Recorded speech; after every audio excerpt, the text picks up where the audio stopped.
Assalamualaikum warahmatullahi wabarakatuh. Bismillahirrahmanirrahim. Alhamdulillahi rabbil alamin. Wassalatu wassalamu ala asyrafil mursalin wa ala alihi wa sahbihi ajma'in. Subhanaka la ilma lana illa ma 'allamtana innaka antal alimul hakim. Wala haula wala quwwata illa billahil aliyyil azim. Wala haula wala quwwata illa billahil aliyyil azim. Wala haula wala quwwata illa billahil aliyyil azim. Rabbi shrah li sadri wassir li amri wahlul 'uqdatam min lisani yafqahu qawli, amma ba'd. Qala Allah Ta'ala fil Qur'an 'azim, a'udzu billahi minasy syaithanir rajim. Wallahu akhrajakum min butuni ummahatikum la ta'lamuna syai'a wa ja'ala lakumus sam'a wal absara wal afida la'allakum tashkurun. Sadaqallahul azim. Alhamdulillah, syukur pada Allah Subhanahu wa taala. Pak, sama-sama kita menunaikan sembahyang maghrib berjemaah. Mudah-mudahan amal ibadat kita diterima oleh Allah Subhanahu wa taala. Bersyukur juga pada Allah Subhanahu wa taala kerana masih lagi dipanjangkan usia kita. Mudah-mudahan dengan panjangnya usia kita dapat sama-sama kita meningkatkan ketakwaan kita kepada Allah, iaitu kita menjunjung segala perintah Allah dan kita meninggalkan segala larangan Allah Subhanahu wa taala. Bersyukur juga pada Allah Subhanahu wa taala kerana memilih kita pada malam ni untuk duduk dalam majlis ilmu. Mudah-mudahan kehadiran kita pada malam ni dicatat oleh malaikat yang telah diamanahkan oleh Allah Subhanahu wa taala sebagai satu catatan yang mendapat keberkatan daripada Allah Subhanahu wa taala. Jadi sebelum kita mula pengajian kita malam ni, marilah sama-sama kita membaca Ummul Kitab. Kita hadiahkan khusus buat Nabi kita Muhammad sallallahu alaihi wasallam, keluarga Nabi, sahabat-sahabat Nabi, tabi'in, tabi'in, para ulama, terutama buat guru-guru yang pernah mengajar kita, terutama juga buat kedua ibu bapa kita, sama ada yang masih hidup ataupun yang telah bertemu dengan Allah Subhanahu wa taala, muslimin muslimat, mukminin mukminat, al-ahya'i minhum wal amwat. Al-Fatihah. A'udzubillahi minasyaitonir rajim. Bismillahirrahmanirrahim. Alhamdulillahi rabbil alamin. الرحمن الرحيم مالك يوم الدين إياك نعبد وإياك نستعين اهدنا الصراط المستقيم صراط الذين أنعمت عليهم غير المغضوب عليهم ولا الضالين آمين. InsyaAllah malam ni kita sambung pengajian kita dalam kitab Fiqh Manhaji jilid yang pertama.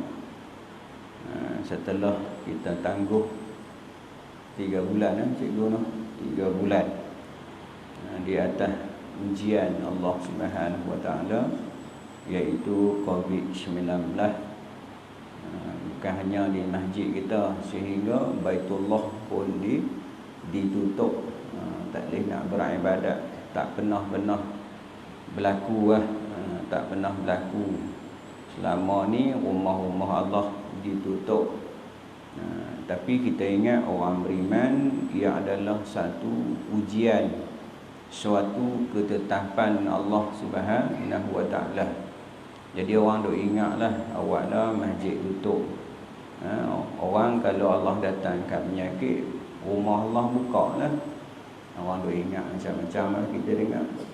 Tapi duk ingat-ingat buka masjid, penuh masjid, orang tu juga mai. Orang yang sama juga nak duk ingat lepas-lepas ni ke penuh sampai keluar. Tapi duk nampak orang yang sama tu juga lah, tak apa lah. Yang lain tu mudah-mudahan Allah Subhanahu wa taala buka hidayah, bagi kekuatan pada mereka. Mudah-mudahan Allah Subhanahu wa taala buka pintu hati mereka untuk sama-sama beribadat pada Allah Subhanahu wa taala. Kerana sebelum ni kita tak boleh nak semayang di rumah Allah. Tapi ada hikmah-hikmah yang tertentu kalau sebelum ni jarang kita semayang, semayang tarawih jadi imam. Jadi malam ni semua pakat jadi imam mereka. Pakat jadi imam. Sebelum ni duk jadi makmum. Tapi tahun ni yang mana buat tarawih di rumah tu, insya-Allah dia jadi imam. Dia terpaksa jadi imam. Kadang-kadang bini pun kadang-kadang gelak juga. Awal Ramadan sampai habis Ramadan, inna a'tayna qul wallah. Surah tu dia reti pun. Yang lain dia tak reti, tuan-tuan, tak apalah. Surah Bukun pun sunat baca lah. Bini kata bang, malam ni malam 16 ni tukarlah sama inna anzalna lah malam ni, malam qadar ni. Dia malu dekat bini dia pun dah hafal inna anzalnahu fi lailatul qadr. Hafal ingat. Dia kata malam ni nak tukar, malu kat bini tu. Lepas baca Fatihah, rakaat pertama dia pun bismillahirrahmanirrahim. Inna a'tayna juga. Tak ubah dah. Tak mau ubah dah. Tak apalah, kok mana pun kita jadi imam. Sebagai ujian ni semuanya ketentuan daripada Allah Subhanahu wa taala. Cuma kita ni ada syariat. Kita kena ikut syariat lah. Kita ikut sunnatullah. Apabila datang penyakit, kita kena usahalah untuk kita berubat ataupun kita ikut SOP yang telah ditetapkan. Ini kita ikut SOP ni dengan kita jarakkan, dengan kita pakai kita tulis dan sebagainya, ikut SOP yang telah tak. Sebab apa kita nak hindar benda tu? Walaupun benda tu ketentuan daripada Allah Subhanahu wa taala, tetapi sebab kita ni ahli sunnah wa jamaah, kita kena ikhtiar. Kalau kita lapar, maka usahanya kita nak kena makan. Kalau kita dahaga, usahanya kita nak kena minum. Kalau kita nak ilmu, usahanya kita nak kena belajar. Boleh tak kalau tanpa usaha Allah nak bagi lega? Boleh. Mudah bagi Allah Subhanahu wa taala. Hanya Allah Subhanahu wa taala kata jadi. Innama amruhu idza arada syai'an ayyakula lahu kum fayakum. Allah kata jadi. Tapi Allah Subhanahu wa taala buat asbab dan musababnya. Kalau pisau, asbabnya memotong. Tak percaya, balik rumah sat lagi ni ambil pisau, potong tangan tengok. Kalau tak percayalah, cuba try. Dah cuba try lagi. Cuba try tu bahasa putih, cuba tu bahasa kita, cuba try. Ambil pisau, potong tangan. Potong dah, di segi ikut adat sunnatullah, dia memang sifatnya memotong. Tapi boleh tak kalau dia tak potong? Boleh. Ketika Nabi Ibrahim AS ketika menyembelih anak dia, potong dah? Tak potong. Kalau Allah Subhanahu wa taala tak izinkan. Api itu sifatnya membakar. Kalau tak percaya, sat lagi balik rumah masuk dapur, Buka dapur gas, naik duduk atas kerusi, duduk atas dapur gas tu. Duduk atas dapur gas tu. Terbakar tak? Terbakar tak? Buang tangan pun terbakar. Tapi boleh dengan kehendak Allah Subhanahu Wa Taala, ketika Nabi Ibrahim dilempak dengan dalam api yang begitu kuat, bakar tak? Tak. Sekiranya Allah Subhanahu Wa Taala izin tak bakar, tak bakar. Tapi kita sunnatullah, ikut syariat Allah Subhanahu Wa Taala. Apabila Allah Subhanahu Wa Taala datangkan penyakit, kita kena usaha. Kena usaha daripada penyakit. Kalau tempat tu ada rimau, jangan kita pergilah tempat tu ada rimau. Kenapa? Sifat rimau dia membaham. Tak percaya pergi tengok. Berani dah agak-agak? Tak berani kita, tuan-tuan. Kita duk pergi Terengganu, duk pergi Kelantan tu, lalu kot tu depa pun gambar pun getak dah. Belum jumpa rimau lagi, belum jumpa gajah, depa pun gajah, kawasan gajah melintas. Ketak dah. Ketak dah, tak tengok gajah lagi. Jadi kalau ada jangan duk pergi. Kalau pergi memang dia ngap, memang dia mencederakan kita. Ni ujian daripada Allah Subhanahu Wa Taala, kita kena terima. Terima dan kita kena usaha.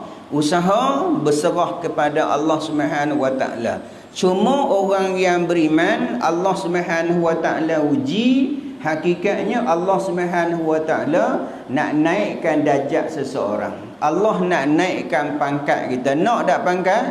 Mau kalau dunia berebut-rebut nak jadi nak pangkat. Berebut-rebut nak pangkat, tuan-tuan. Tapi ini pangkat Allah Subhanahu Wa Taala nak bagi. Iaitu dengan kita bersabar di atas ujian ni, Allah naikkan darjat. Sahabat tanya kepada Rasulullah sallallahu alaihi wasallam, di antara satu darjat dengan satu darjat tu banyak mana ya Rasulullah? Maka Nabi sebut di antara satu darjat dengan satu darjat tu di antara langit dan bumi. Tinggi tak? Tinggi. Tak tahu nak abang macam mana. Dunia kita tak nampak lah. Di akhirat besok baru kita nampak. Begitu juga orang yang beriman, apabila Allah uji dia, Allah Subhanahu Wa Taala mengkifarahkan dosa-dosa kita. Allah kifarahkan dosa kita. Nabi kata walaupun kena duri, kena susuk dengan duri sedikit pun, Allah Subhanahu Wa Taala mengkifarahkan dosa kita. Banyak tak dosa kita? Selalu saya duk sebut banyak dosa kita. Cuma Allah Subhanahu Wa Taala tak tunjuklah dosa kita. Kalau tunjuk, saya pun tak main, tuan-tuan, malam ni. Malu dekat tuan-tuan. Malu saya nak main. Malu dengan tuan-tuan. Kenapa? Dosa banyak. Begitu juga dengan tuan-tuan, puan-puan, muslimin, muslimat. Ada tak dosa? Ada. Tapi Allah tak tunjuk. Dengan ujian ni, Allah kifarah dosa. Kalau balik bertemu dengan Allah Subhanahu Wa Taala, umpama bayi yang baru dilahirkan. Ada sahabat-sahabat kita ada balik tak? Ramai. Tak silap 122 bukan apa. Yang telah dijemput oleh Allah Subhanahu Wa Taala sebab dengan COVID-19 ni. 120 lebih tak silap lah, lebih kurang. Telah dijemput oleh Allah Subhanahu Wa Taala. Begitu juga Allah Subhanahu Wa Taala uji kita. Allah Subhanahu Wa Taala nak bagi pahala kat kita. Nak bagi ganjaran pahala di atas sabar kita, di atas ujian ni. Allah Subhanahu Wa Taala bagi pahala. Nak tak pahala? Semua bakat nak, tuan-tuan. Cuma pahala tu tak nampak. Kalau nampak lah, macam saya duk sebut selalu lah, cuba tengok hari Jumaat cuma umum sekali. Siapa-siapa yang mai semayang subuh berjemaah, kita bagi seorang 100. Agak-agak ada tak ni matang tinggi A, mai penuh tak kampung ni? Penuh, tuan-tuan. No, hak penatang C pun mai. Hak penatang A pun, hak penatang B pun mai. Sana tak ada kosong apa-apa. Mai sini dapat 100. Tapi dak, yang kita dapat ini ialah ganjaran daripada Allah Subhanahu Wa Taala. Ganjaran yang Allah Subhanahu Wa Taala nak bagi, tak dapat kita nak bayang-bayangkan macam mana. Kalau boleh bayang, bukan dia. Contoh cikgu kata saat lagi ustaz, boleh tak kita pergi kena cakotiau tu tampan tu? Boleh bayang tak? Boleh bayang, tuan-tuan? Udang 3 ekor dengan campai jeruknya, walaupun tak ada, boleh bayang-bayangkan dah. Tapi hak nikmat, nilai pahala yang Allah Subhanahu Wa Taala nak bagi pada kita, syaratnya kita bersabar di atas ujian ni, pahalanya Allah Subhanahu Wa Taala sahaja yang mengetahui. Alhamdulillah lah ni ujian. Lah hari ni pun kes pun kurang sikitlah. Tapi kena jaga-jagalah walaupun kurang, kita kena jaga. Sebab apa? Hak sahabat-sahabat jiran sebelah kita masih banyak lagi tuan-tuan. Singapura 2-3 hari sudah pun 100 lagi duk kes baru. Banyak lagi tuan-tuan, kita kena jaga-jagalah. Sebab benda yang tak nampak, kalau nampak tuan-tuan, kita tak pergi kedai, kita tak pergi pasar malam, tapi sebab benda tu tak nampak, kita jagalah. Banyak seperti mana yang telah kita tak atas meja tu dengan syarat-syarat tu di rumah kita pun samalah. Kita masing-masing kita pakat jaga diri kita. Baik, jadi malam ni kita sambunglah. Kuliah pun ikut SOP je kau. Masuk isyak nanti masuk isyak ikut SOP juga.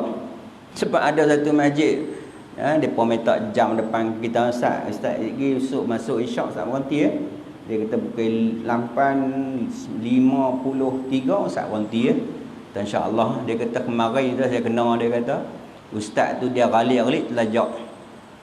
Lepas tu duk esok polis kau dah. Cepat tuan-tuan. Hak main mengaji pun dia pun repot juga tuan-tuan. Tapi bukan sinilah cerita di Afrika tu.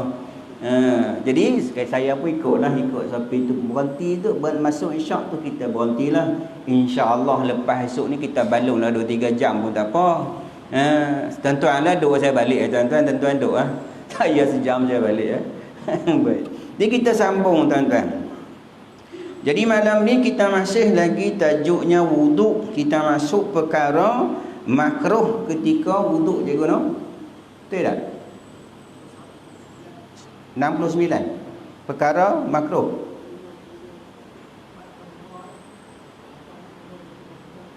$69. Lepas tu sampai tak?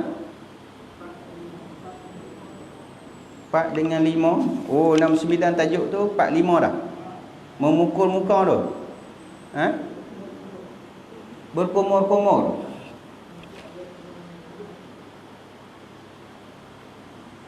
Yang pertama ke apa? Yang keempat, memukul muka. 69 tak? 69 juga apa? Kitab tu muka surat lain ke? Masa tengok. Perkara makruh ke apa? Tajuk.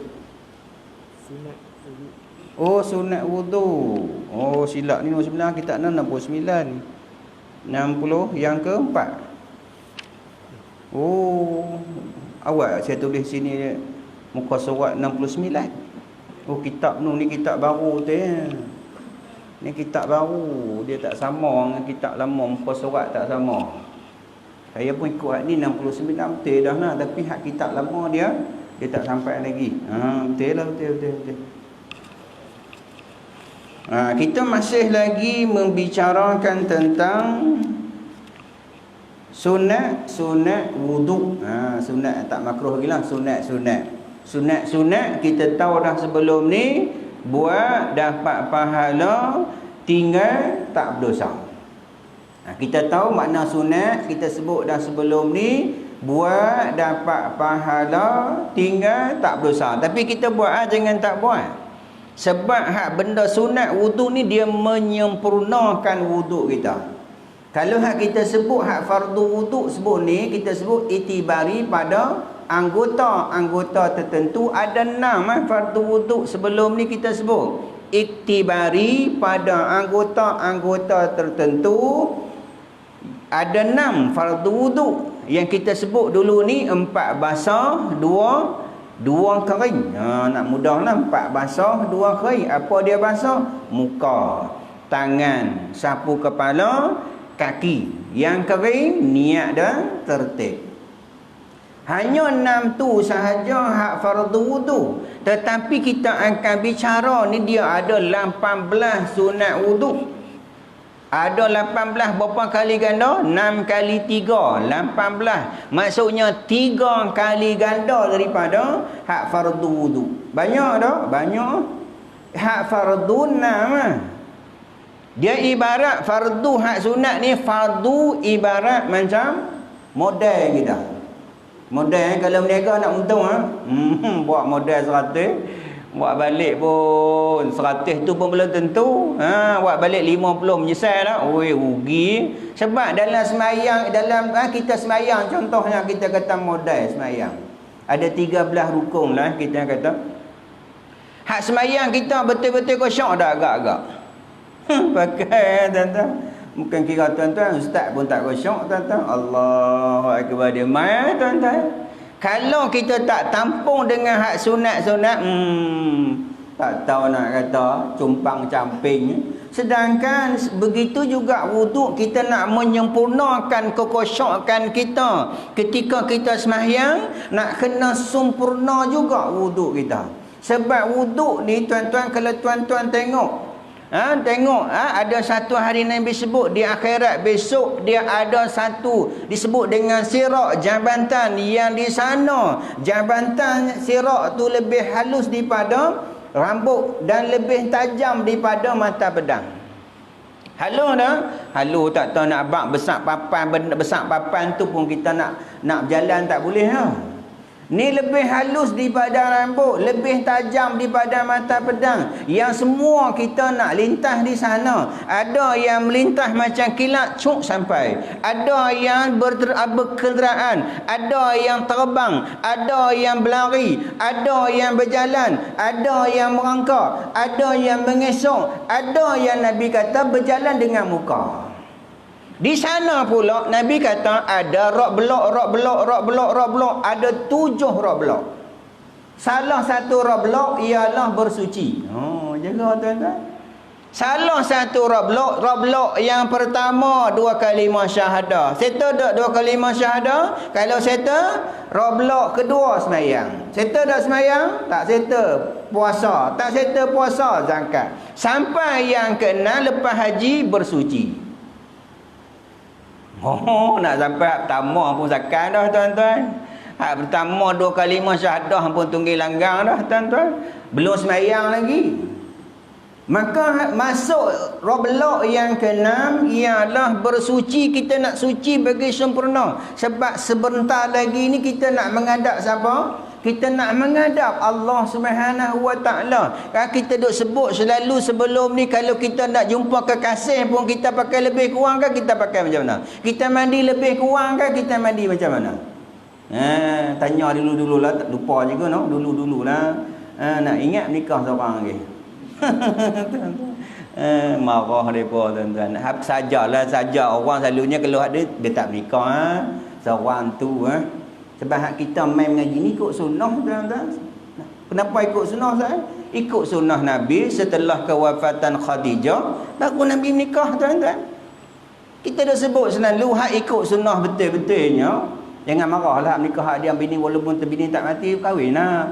Hak betul-betul kita kata nak ikut sunnah Nabi setelah kewafatan Khadijah baru Nabi menikah Aisyah. Lepas tu Nabi menikah janda dan sebagainya rupa orang. Kita pun sama. Kalau betul-betul nak ikut sunnah, tunggu mati bini mati dulu. Selalu saya dah sebut agak siapa mati dulu. Malam ni nasib dia buat duduk atas kerusi, ada seorang atas kerusi. Kita ni ada kerusi tu, perempuan duduk atas kerusi tak? Tak tuan-tuan, kita tak larat tuan-tuan. Nampak kerusi tu. Orang lelaki ada tuan-tuan. Orang perempuan mana ada? Ada orang perempuan atas kerusi? Dia kuat-kuat tuan-tuan. Nampak gaya kita dulu. Nampak gaya nampak kata kita tak larat tuan-tuan. Nah, apa kata kita nak jumpa, nak menghadap Allah Subhanahu Wa Taala, maka kita kena buatlah hak sunat-sunat ni. Kalau boleh jangan duk tinggal walaupun satu benda hak sunat, sebab dia saat lagi ni sembahyang yang kita nak buat ni, kita nak mempersembahkan kepada Allah Subhanahu Wa Taala. Biarlah sembahyang tu akan berbicara kepada Allah Subhanahu Wa Taala, ya Allah, ya Tuhanku, peliharalah hamba-Mu ini macam mana dia pelihara pelihara aku. Ketika dia nak semayang, dia jaga masuk waktu dengan sempurna, dia beruduk dengan pakaian semua dia jaga. Sebab dia nak menghadap Allah Subhanahu Wa Taala. Dia nak menghadiahkan ibadatnya kepada Allah Subhanahu Wa Taala. Kalau kita nak menghadiahkan hadiah dekat kekasih kita pun kita bungkis macam mana? Bungkis dengan kalau nak bagi cincin tu, bagi cincin macam tu pun tak apa dah. Tak percaya esok pergi lah ramai tuan-tuan. Dia pun duk heran. Ramai kedai emas tuan-tuan. Rupa-rupanya kita baru tahu. Dah lah ni kereta tak kena bayar. Rumah pun tak kena bayar tuan-tuan. Gaji kan. Orang kata bang, kereta bang tak kena bayar. Rumah pun tak kena bayar. Ni gaji bulan beda rumah, beda kereta, beli cincin. Tu penuh beratok tuan-tuan kedai emas tuan-tuan, tak je habis. Tu kita tuan-tuan, kalau kita tak ada duit tuan-tuan, jangan lalu kot kedai emas. Orang boleh tengok tuan-tuan. Lalu kot kedai sport ring. Okey tuan-tuan. Lalu kot kedai sport ring ni pun tak minta. Baik. Sebab saat lagi ni kita nak menghadap Allah Subhanahu Wa Taala, kekasih yang kita cinta lebih daripada segala-galanya. Kalau kekasih pun kita nak bagi hadiah, kita bungkus dalam kotak. Lepas tu kita balut dengan surat khabar kan, dengan apa? Dengan kertas yang berbunga-bunga. Lepas tu kita ikat pula. Ikat dengan tali rupiah kan, dengan dawai. Ikat pula dengan tali ribin-ribin tu. Lepas tu kita buh pula kad. Tulis pula macam-macam kat situ. Tu kekasih kita. Ini juga dengan kekasih kita Allah Subhanahu Wa Taala. Baik, jadi malam ni kita masih lagi bicara sunat-sunat wuduk. Malam ni kita masuk yang keempat, yang kelima je guna. Yang kelima iaitu berkomor-komor dan memasukkan air ke dalam hidung. Hak komor-komor insya-Allah kita buatlah. Cuma kalau kita tak puasa, sunatkan kuat berkomor. Sebab kita nak bagi keluar ni sisa-sisa makanan. Setelah kita sebut nanti kita sebut sebelum ni, iaitu bersugi. Kerana bersugi juga termasuk dalam sunat. Sunat yang dimasuk dengan sunat muakkad, sunat yang sangat dituntut. Kenapa bila kita bersugi lepas tu kita berkomor? Sebab kita nak bagi keluar ni sisa-sisa makanan yang ada. Kita nak bagi keluar ni segala bau-bau yang ada di mulut kita. Bukan hanya manusia yang tak suka, begitu juga dengan Allah. Kan kita sebut sebelum ni dalam surah Al-Baqarah ayat 222, Allah beritahu, Allah yang beritahu, yang bermaksud sesungguhnya Allah Subhanahu Wa Taala suka kepada orang yang bertaubat, suka kepada orang yang bersih. Allah suka tuan-tuan. Kalau kita sembahyang mulut pun tak bersih, tak berkomor, Allah macam nak gagak meluat. Allah tengok kita walaupun sembahyang. Walaupun kita sembahyang, tapi Allah tak suka. Allah suka kepada orang yang taubat, Allah suka kepada orang yang bersih. Dua-dua ni Allah suka. Bukan hanya kita minta ampun sahaja dengan Allah SWT, hak bersih luaran juga Allah suka. Maka kita kena buat benda yang Allah suka. Kalau hak kita pun sama tuan-tuan. Kalau kita mengajak anak murid kita hak suka ada lain tuan-tuan. Kalau pukul pun pelan-pelan, cubit pun pelan-pelan tuan-tuan. Sebab apa? Kita suka. Jumpa kita tak suka tuan-tuan. Itu 2-3 kali sudah accident di dekat Kulim accident. Ada orang cerita, dia kata kemarin ada accident, cerita dia di Kulim. Dia kata batuk-batuk tu bagus, dia mati pun bagus. Dia pergi tu nak pergi beli barang, dia kata tu mabuk tu. Mati pun orang duk minta bagi mati ya. Dia kata mati pun bagus, menyusah orang, dia kata. Tu nak pergi beli barang tu. Sampai mati pun orang duk minta bagi mati. Sebab apa? Orang tak suka dengan perangai tu. Orang duk doa bagi mati tuan-tuan. Tapi dia kata mati pun patut orang meluat kat dia tu. Menyusah orang, hidup pun menyusah orang, duk mengisap, duk buat macam-macam curi dan sebagainya, dia mati. Jadi mati pun orang tak suka. Kalau orang tak suka, orang duk sebut. Begitu juga apabila Allah Subhanahu Wa Taala tak suka kita, bagaimana pula? Sebab apa? Ada hadis beritahu bila Allah SWT tak suka pada seorang, Allah akan panggil malaikat Jibril, beritahu pada malaikat Jibril, ya Jibril, aku suka kepada hamba ni. Maka malaikat akan suka dan penduduk bumi akan suka.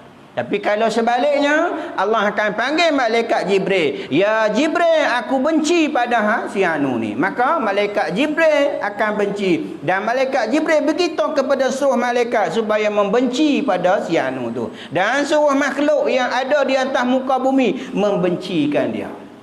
Kita tak maulah macam tu. Kita nak Allah suka. Sebab apa? Hak bersih ni. Jadi berkomor-komor. Lepas kita gosok gigi, berkomor-komor. Bagi keluar ni. Sebab apa? Saat lagi apabila kita semayang, masa kita tak semayang, okeylah dia tak keluar, tuan-tuan. Saat lagi kita semayang, duk baca Fatihah, duk baca doa iftitah, duk baca surah, saat lagi kita baca, dia akan keluar ni. Sisa-sisa makanan akan keluar. Kita pun duk main-main, telan, batal pula.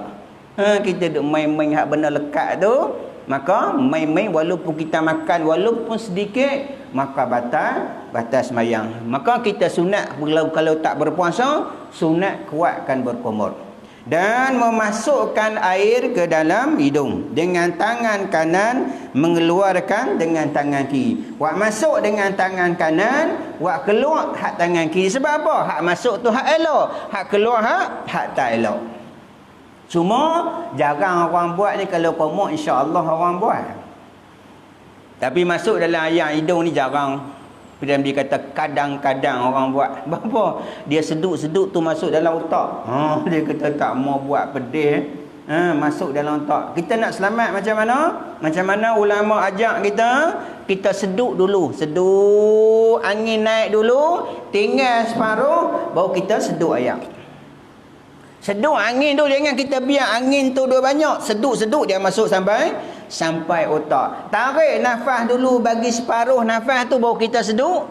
Sedut ayam, biar dia rasa pedih sikit, tak apa. Peringkat mulaan kita akan rasa pedih sikit, biar pi rasa pedih. Sebab dia nak buang segala kotoran-kotoran yang ada dalam hidung kita. Bukan hanya kotoran-kotoran yang ada, segala iblis, syaitan, jin pun ada ni. Tempat-tempat yang kotor dia suka duduk. Macam dalam jamban suka duduk lah iblis.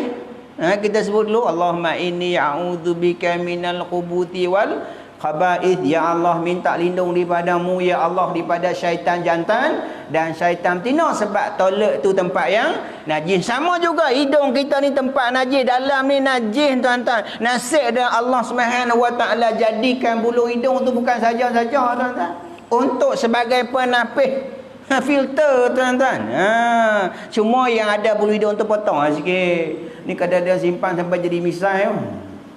Simpan sampai jadi misai. Ikutlah sunnah, potong bulu hidung orang lelaki, buang misai, simpan janggut. Ni kadang-kadang kalau Rasulullah minum tempat Aisyah minum tempat Rasulullah, tempat mulut tu, gelas tu ikut sunnah, minum di tempat. Kalau suami kita tengok bekas mulut, tentulah kita minum isteri. Sama juga isteri, tengok tak mana, tengok suami, tengok isteri minum bekas tanah, tentu kita minum. Sunnah. Dia kata geli saya, suami saya minum ayak saya, misai pun masuk ayak saya. Kita tuan-tuan gunting bagi elok sikit. Suruh bini kita lawa, tapi kita tak lawa, tuan-tuan. Pakai lawa-lawa ni, kita kadang-kadang pakai kain gulung tepi di rumah. Lekeh sangat kita. Kita nak bagi bini kita lawa di rumah, kita pun nak lawa. Ni bini kita lawa.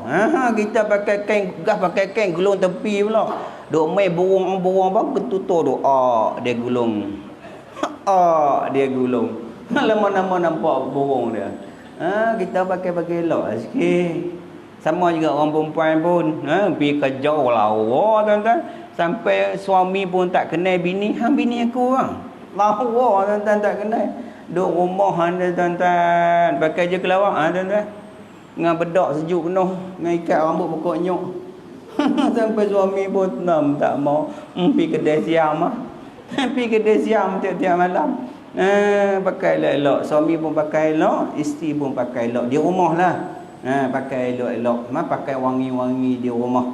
Ni suami-suami taklah pergi mengai sangat. Ni hari Minggu mengai. Mengaikan siakak. Mengaikan apa lagi. Kan macam-macam mengai. Cuba pakai elok-elok. Di rumah pakai kain, hak baju yang tali kecil tu. Tak apa, suami kita tak ada aurat apa. Pakai je syaratnya. Jangan bagi anak cucu dah lah. Pakai hak seksi kita dengan suami kita tak ada aurat. Tak ada aurat. Suami kita yang selalu pergi mengai, dia telefon kat kawan kita, hari ni tak jadi mengai. Aku nak mengai siakap kat rumah. Dia tak jadi pergi, tuan-tuan. Ni duk pakai bedak sejuk, dia pergi mengai sungguh tiap-tiap minggu mengai. Tiap-tiap minggu pergi naik motor pergi jalan. Dia tak seronok di rumah. Baik. Sambung. Kok mana tu pergi komok-komok kot tu, no? Tu jadi lambat, tuan-tuan.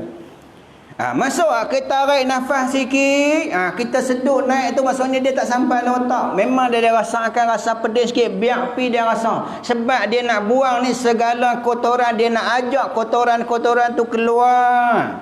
Syaitan-syaitan yang bertenggek tu keluar. Perasan tak kalau kita tak masuk ayat dalam hidung ketika kita semayang, kita angkat tangan sahaja, Allahu Akbar. Perasan tak kita kata hidung? Tak semayang, tak gatal pun. Tak semayang, tak gatal lah kata. Tak gatal. Tak ada garu. Ada elok semua nampak tak garu hidung. Cuba. Allahu Akbar. Dia main. Gatal. Kalau dia je garu macam tu, batal semayang dia. Imam Syafi'i berturut-turut 3 kali batal. Kalau garu macam tu tak apa. Seminggu tak apa garu macam tu. Tapi tak ada lah sampai seminggu. Contoh, nak abang kata, biar rasa pedih sikit, tak apa, dia nak buang segala kotoran-kotoran yang ada tu. Keluar habis. Sunat. Kita masuklah hidung dengan tangan kanan. Sunat pula dengan tangan kanan. Buat keluar dengan tangan kiri. Sunat juga dapat pahala. Dah masuklah hidung tu, dah masuk pula 3 kali. Guna pula tangan kanan. Buat keluar pula tangan kiri. Pahala dah. Pahala atas pahala. Banyak dah. Banyak. Cuma kita tak nampak lah pahala tu. Benda yang sam'iyat. Benda yang kita dengar. Benda yang raib. Dalam hadis Abdullah bin Zaid radhiyallahu anhu yang lalu disebut, lalu ia berkomor-komor dan memasuk air ke hidung serta mengeluarkan dengan 3 cebok. Maksudnya 3 kali lah. Kita buat hak benda-benda apa pun, hak fardu ke, hak sunat ke, kita buat bertiga-tiga. Kalau basuh muka hak sebelum ni juga basuh 3. Kalau begitu juga kita buat hak sunat-sunat juga bertiga juga. Hak kita sebut sunat di atas sunat. Sebagai contoh kita sebut dulu ni, kita sapu kepala. Sapu kepala tak mana pun tak apa. Sapu kepala, tani pun kepala, tani pun kepala. Tapi sunat kita sapu di ubun-ubun. Sebab apa? Nabi sapu di ubun. Sapu tak ubun ni dapat pahala. Sapu pula 3 kali, dapat pahala pula. Mengadap pula kiblat, dapat pahala pula. Jadi banyaklah pahala-pahala yang kita dapat. Hadis ini bermaksud dia berkomor dan memasukkan air ke dalam hidung menggunakan 1 cebok air, tetapi ia mengulang-ulangnya sebanyak 3 kali. Buat 3 apa pun kiaslah, bukan ni sajalah. Apa-apa pun 3 kali, bertiga-tiga, muka 3, basuh tangan 3. Cuma yang hak kita sebut dulu ni yang beza hanya basuh telinga, walaupun 3 serentak. Itu buat. Dia 3 je, tapi 3 serentak. Jangan lebih ayak pula. 1 2 3. Lepas tu ambil pula 1. Ini bukan dia. Basuh telinga tu sunat. Lepas tu basuh pula serentak 3 kali. Tapi insya-Allah lah di Malaysia ni kalau tak basuh telinga, kalau jadi imam orang tak ikut. Kita jadi dah ingat telinga tu hak fardu wudu. Telinga tu sunat. Tapi insya-Allah kalau di Malaysia orang tak tinggal. Kalau orang tak komok-komok, orang tak masuk hidung, orang tak kata apa, cuba try tengok tak basuh telinga. Tok imam tak basuh telinga. Dia rasa pelik, tak sah sembahyang telinga pun sunat juga. Tapi alhamdulillah kita tak pernah tinggal telinga tu. Cuma telinga serentak. Telinga serentak. Jangan satu-satu ambil 1 celuk tu serentak. Serentak basuh 3 kali. Baik. Yang keenam, yang keenam ini bagi lelaki lah, bagi lelaki menyelati janggut yang tebal. Hak mana ada janggut, dapat ini lebih. Siapa yang ada janggut, yang dapat lebih, dapat special. Habis tak, kalau tak ada janggut, action pila, boh pila, action sunnah. Buat juga walaupun tak ada janggut. Ambil pila, macam kita sebut dulu kan kisah Ibnu Umar. Ni contoh bagi orang tak ada janggut. Maksud jangan duk kata, Allah aku tak ada janggut, kuranglah pahala aku. Dapat juga pahala ikut macam mana yang kita sebut dulu ni. Ibnu Umar, anak kepada Sayyidina Umar radhiyallahu anhuma, ketika dia lalu di suatu tempat, dia menundukkan kepalanya. Sahabat tanya kepada Ibnu Umar, kenapa tunduk kepala? Kenapa ada apa pun dia tunduk kepala. Sampai satu tempat dia tunduk kepalanya, macam ada sesuatu. Maka dia beritahu, aku pernah melihat Rasulullah sampai sini tunduk. Sebab apa? Ada dahan yang rendah. Aku melihat Rasulullah sallallahu alaihi wasallam sampai di sini Rasulullah tunduk. Sebab apa? Sebab dahan tu rendah. Tetapi setelah pokok tebang ada dahan? Tak ada lah. Pokok tebang dah, mana dahan? Tapi Ibnu Umar masih tunduk. Kenapa? Ikut perbuatan Nabi. Kita pun sama, yang tak ada janggut action pila. Action pila buat ikut suka hak perbuatan apa yang Nabi buat. Pak kita sebutlah hadis sebelum ni, satu ketika Nabi duduk khutbah, mai orang Badui tanya Rasulullah, ya Rasulullah, bilakah berlaku kiamat? Lepas khutbah Nabi tanya, siapa yang tanya tadi ni? Maka Badui ni kata, saya Rasulullah, kamu tanya bilakah berlaku kiamat? Kamu dah bersedia dah untuk kiamat? Bunyi dah tuan-tuan. Baru masuk 6 tak dah habis. Habis sikit satu dah habis. Baik, Abu Daud meriwayatkan, tak ada habis hak kisah Badui, kita sambung hak bulan depan lah. Saya pun nak beritahu sekali orang Polycom pula tuan-tuan. Tuan-tuan. Baik, tambah buat live ni tuan-tuan. Lagi tahu tuan-tuan, masjid mana tahu, kita berhenti. Kita cerita hadis ni dah. Abu Daud meriwayat pada Anas radhiyallahu anhu, ketika berwuduk Rasulullah SAW mengambil secebok air dengan tapak tangan, lalu baginda memasukkan ke bawah tulang rahang dan menyelati janggutnya dengan air tersebut seraya bersabda, demikianlah Tuhanku Azza wa Jalla merintahkan aku melakukannya. Ambil air, letak di bawah rahang ni, tarik. Ambil air, buah dalam rahang, buah rahang ni, buah ni tarik. Ambil air, celuk layar, buah dalam, tarik. 3 kali buat. Ambil ikut sunnah. Menyelati janggut kita tu sunnah. Bagi kena belakang lah. Ini bagi yang ada janggut. Tak ada janggut, buat bila. Rupanya kita suka perbuatan Nabi, kita buat juga apa yang Nabi buat. Kita ingat, kita sampai dulu. Rasa tak puas, sat habis no. InsyaAllah kita sambung pada bulan depan lah. InsyaAllah bulan depan ni mungkin lebih lah sikit kot. Dia akan okey dah, mudah-mudahan kita bagi lebih sikit lah waktunya. Baik, jadi kita sampai tantu dulu. Jadi marilah sama-sama kita tangguh kuliah kita pada malam ni dengan tasbih kifarah dan salawat. Subhanakallah wa bihamdika asyhadu an la ilaha illa anta wa astaghfiruka wa atubu ilaik. Bismillahirrahmanirrahim. Wal 'asr innal insana lafi khusr illa allazina amanu wa 'amilus shalihat wa tawassaw bil haqq wa tawassaw bis sabr.